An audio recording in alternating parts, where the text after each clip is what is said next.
Praise the lord in the mighty name of Jesus Christ of Nazareth. ఉదయకాల సమయంలో ప్రభు అయిన యేసుక్రీస్తు యొక్క నామంలో ప్రతి ఒక్కరికి శుభములు సమాధానములు కలుగును గాక.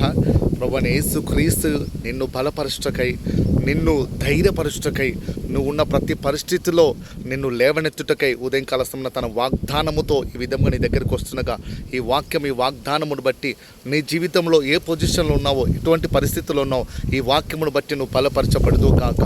Today God is speaking in from Proverbs, సామెతల గ్రంథం 24వ అధ్యాయము 10వ వచనం నుంచి దేవుడు మాట్లాడుతూ ఉన్నాడు. ఏమంటూ ఉన్నాడంటే, శ్రమ దినమున నువ్వు కుంగిన ఎడల నువ్వు చాతగాని వాడవు అగుదువు కదా.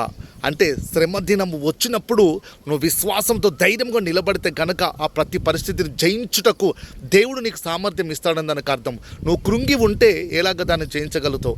అందుకే అదే అధ్యాయం 24వ అధ్యాయం 6వ వచనములో వివేకము గల నాయకుడవై యుద్ధము చేయము అని చెప్పి అంటాడనమాట. సో కాబట్టి దేవుని స్తోత్రం కలుగును గాక.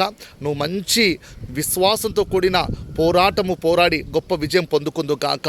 ఒకవేళ అనారోగ్య పరిస్థితులు ఉంటే గనక, బలహీన పరిస్థితులు ఉంటే గనక, ఆర్థిక సమస్యలతో నువ్వు కృంగిపోయి ఉంటే, కుటుంబ సమస్యలతో నువ్వు కృంగిపోయి ఉంటే గనక, ప్రభు అయిన యేసుక్రీస్తు యొక్క నామంలో amen in the mighty name of Jesus Christ I decree and declare by the power of the Holy Ghost blood of Jesus నజరేయుడైన యేసుక్రీస్తు యొక్క నామంలో ఉదయకాల సమయం విడుదల కలుగును గాక, స్వస్థత కలుగును గాక, విమోచన కలుగును గాక. ధైర్యం చెప్పుకో, విశ్వాసం బట్టి ముందుకు నడిపించబడి మహిమ పొందు యేసు నామమున ప్రార్థిస్తున్నాం తండ్రి. ఆమేన్ ఆమేన్ ఆమేన్.